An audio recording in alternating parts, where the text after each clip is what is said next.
আসসালামু আলাইকুম ভিউয়ার্স, এখন শুনবেন এই মাত্র পাওয়া আপডেট খবরগুলো। আল্লাহ যাকে ইচ্ছা ক্ষমতা দান করেন, যার থেকে ইচ্ছা ক্ষমতা কেড়ে নেন, জানিয়েছেন তারেক রহমান। ঢাকা 15 আসনে মনোনয়নপত্র নিলেন জামায়াত আমির। চট্টগ্রাম 16 আসন তারেক রহমানকে স্বাগত জানিয়ে নির্বাচন থেকে সরে দাঁড়ালেন এনসিপি নেতা। এভার কেয়ার হাসপাতাল এলাকায় বিজেপি মোতায়েন। জামায়াতের গর্বে বিলীন হয়ে যাবে কার্যত এনসিপি, জানিয়েছেন আব্দুল কাদের। ঢাকায় আসার পথে কৃষক দল নেতার মৃত্যু। আল্লাহ যাকে ইচ্ছা ক্ষমতা দান করেন, যার থেকে ইচ্ছা ক্ষমতা কেড়ে নেন, জানিয়েছেন তারেক রহমান। হে সার্বভৌম শক্তির মালিক আল্লাহ, আপনি যাকে ইচ্ছা ক্ষমতা প্রদান করেন এবং যার থেকে ইচ্ছা ক্ষমতা কেড়ে নিন বলে মন্তব্য করেছেন বিএনপির ভারপ্রাপ্ত চেয়ারম্যান তারেক রহমান। বৃহস্পতিবার 25 ডিসেম্বর 1:30 নিজের ভেরিফাইড ফেসবুক পোস্টে তিনি এ মন্তব্য করেন। পোস্টে তারেক রহমান বলেন, হে সার্বভৌম শক্তির মালিক আল্লাহ, আপনি যাকে ইচ্ছা ক্ষমতা প্রদান করেন এবং যার থেকে ইচ্ছা ক্ষমতা কেড়ে নেন, যাকে ইচ্ছা আপনি সম্মানিত করেন আর যাকে ইচ্ছা আপনি হীন করেন। কল্যাণ আপনারই হাতে, নিশ্চয় আপনি সবকিছুর উপর ক্ষমতাবান। দীর্ঘ 17 বছরে নির্বাসিত জীবন কাটিয়ে আজ দেশে ফিরলেন তারেক রহমান। তাদের বহনকারী বিমান বাংলাদেশ এয়ার লাইসেন্সের ফ্লাইটটি যুক্তরাজ্যে লন্ডন থেকে সিলেটে আসে সকাল 9:56 সিলেটে যাত্রা বিরতি শেষে ফ্লাইটটি বেলা 11:39 ঢাকার হজরত শাহজালাল আন্তর্জাতিক বিমানবন্দরে অবতরণ করে। ঢাকা 15 আসনে মনোনয়নপত্র নিলেন জামায়াত আমির। বাংলাদেশ জামায়াতে ইসলামের আমির ডাক্তার শফিকুর রহমান ত্রয়োদশ জাতীয় সংসদ নির্বাচনে অংশ নিতে ঢাকা 15 আসন থেকে মনোনয়নপত্র সংগ্রহ করেছেন। বৃহস্পতিবার 25 ডিসেম্বর জামায়াতের সহকারী সেক্রেটারি জেনারেল এহসানুল মাহবুব জুবাইরের নেতৃত্বে একটি প্রতিনিধি দল আগারগাঁওয়ে রিটার্নিং অফিসারের কার্যালয় থেকে এই মনোনয়নপত্র সংগ্রহ করেন। ঢাকার আঞ্চলিক নির্বাচন কর্মকর্তা ও রিটার্নিং অফিসার মোহাম্মদ ইউনুস আলী বিষয়টি নিশ্চিত করে বলেন, ঢাকা 15 আসনে জামায়াতের আমির ডাক্তার শফিকুর রহমানের পক্ষে আজ মনোনয়নপত্র সংগ্রহ করা হয়েছে। আগামী 12 ফেব্রুয়ারি অনুষ্ঠেয় জাতীয় সংসদ নির্বাচনে মনোনয়নপত্র দাখিলের শেষ সময় 29 ডিসেম্বর।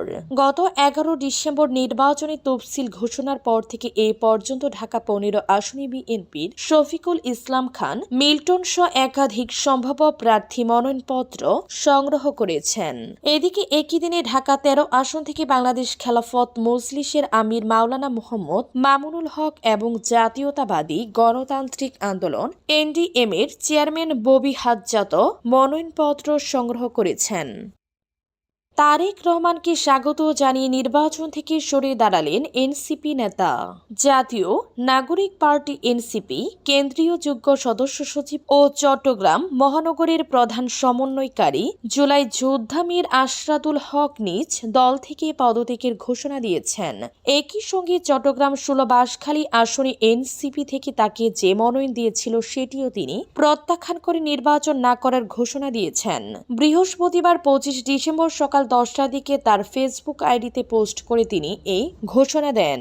দীর্ঘ ফেসবুক পোস্টে ঢাকা বিশ্ববিদ্যালয়ের এই মেধাবী শিক্ষার্থী ও জুলাই যোদ্ধা বাঁশখালীর নাপুরা গ্রামের মীর আশরাদুল হক একটি বিশেষ ঘোষণা শিরোনাম দিয়ে লিখেন, আমি মীর আশরাদুল হক জাতীয় নাগরিক পার্টির এনসিপি কেন্দ্রীয় যোগ্য সদস্য সচিব, নির্বাহী কাউন্সিলের সদস্য, মিডিয়া সেল ও শৃঙ্খলা কমিটির সদস্য, পরিবেশ সেলের প্রধান এবং চট্টগ্রাম মহানগরের প্রধান সমন্বয়কারী সহ অন্যান্য সব দায়িত্ব ও পদ থেকে নিজেকে প্রত্যাহার করে নিচ্ছি।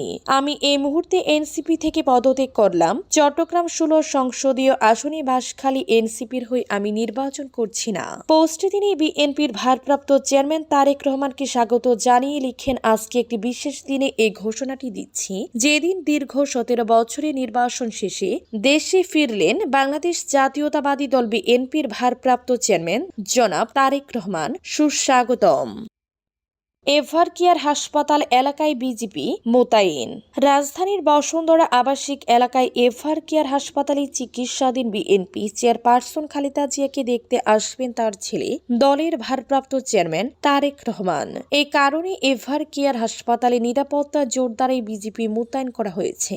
বৃহস্পতিবার 25 ডিসেম্বর বিজিপি সদর দপ্তর থেকে জনসংযোগ কর্মকর্তা শরীফুল ইসলাম গণমাধ্যমকে এ তথ্য নিশ্চিত করেন। দীর্ঘ 17 বছরেও বেশি সময় নির্বাসিত জীবনের অবসান ঘটিয়ে তারেক রহমান বৃহস্পতিবার বেলা 12:15টার দিকে দেশে ফিরেছেন। তিনি বিমানবন্দর থেকে বেরিয়ে এখন পূর্বাঞ্চলে 34 জুলাই এক্সপ্রেসওয়েতে আয়োজিত সংবর্ধনা মঞ্চে যাচ্ছেন। সেখানে সংবর্ধনা গ্রহণ ও সংক্ষিপ্ত বক্তব্য রেখে এভারকেয়ার হাসপাতালে আসবেন। এখান থেকে তারেক রহমানের গুলশানের বাসায় ফেরার কথা রয়েছে। জামায়াতের গর্বে বিলীন হয়ে যাবে কার্যত এনসিপি, জানিয়েছেন আব্দুল কাদের। জাতীয় নাগরিক পার্টি এনসিপি বাংলাদেশ জামায়াতে ইসলামের সঙ্গে জোট করাকে তারুণ্যের রাজনীতির কবর রচিত হয়েছে বলে মন্তব্য করেছেন বৈষম্য বিরোধী ছাত্র আন্দোলনের সাবেক সমন্বয়ক আব্দুল কাদের। একই সঙ্গে এরই মধ্যে দিয়ে কার্যত এনসিপি জামায়াতের গর্বে বিলীন হয়ে যাবে বলে মনে করেন তিনি। বৃহস্পতিবার 25 ডিসেম্বর নিজের ফেসবুকে দেয়া এক পোস্টে তিনি এসব তথ্য জানান। তারুণ্যের রাজনীতির কবর রচিত হতে যাচ্ছে।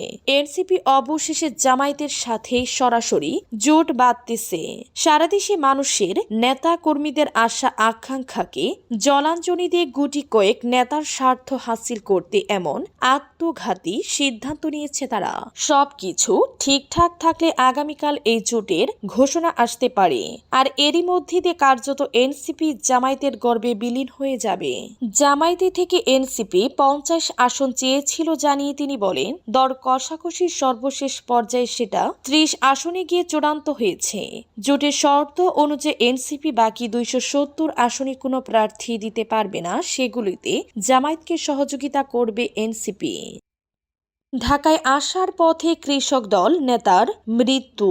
তারেক রহমানের স্বদেশ প্রত্যাবর্তনে যোগ দিতে ঢাকায় আসার পথে ভাঙ্গার ইন্টারচেঞ্জ এরিয়ায় হঠাৎ মৃত্যুর কোলে ঢলে পড়েছেন লোহাগড়া উপজেলা কৃষক দলের আহ্বায়ক খায়রুজ্জামান আলম মুন্সি 45। বুধবার 24 ডিসেম্বর দিবাগত রাতে এই ঘটনা ঘটে। খায়রুজ্জামান আলম মুন্সি লড়াইল জেলার লোহাগড়া থানার দিঘলিয়া গ্রামের চেরাক আলী মুন্সির ছেলে। ভাঙ্গা উপজেলা কৃষক দলের সাংগঠনিক সম্পাদক আব্দুল্লাহ আল মামুন বলেন, দীর্ঘ 17 বছর পর আমাদের নেতা তারেক রহমান স্বদেশ প্রত্যাবর্তন করেছেন। এই উপলক্ষে সংবর্ধনা অনুষ্ঠানে যোগ দিতে ঢাকায় যার সময় বিভিন্ন জেলা থেকে নেতা কর্মীদের গাড়ি বহন ভাঙ্গা বাস স্ট্যান্ডে জড়ো হন। এ সময় লোহাগড়া উপজেলা কৃষক দলের আহ্বায়ক খায়রুজ্জামান আলম মুন্সি গাড়ি বহরে থাকা অবস্থায় হার্ট অ্যাটাক করেন। সঙ্গে সঙ্গে নেতাকর্মীরা তাকে উদ্ধার করে ভাঙ্গা উপজেলা স্বাস্থ্য কমপ্লেক্সে নিয়ে গেলে কর্তব্যরত চিকিৎসক তাকে মৃত ঘোষণা করেন। ভাঙ্গা উপজেলা স্বাস্থ্য কমপ্লেক্সের চিকিৎসা সহকারী মোহাম্মদ আক্তারুজ্জামান বলেন, বুধবার রাত 12টার দিকে ওই কৃষক দল নেতাকে ভাঙ্গা উপজেলা স্বাস্থ্য কমপ্লেক্সে আনা হলে কর্তব্যরত মেডিকেল অফিসার তানজিরুল ইসলাম মামুন তাকে মৃত ঘোষণা করেন।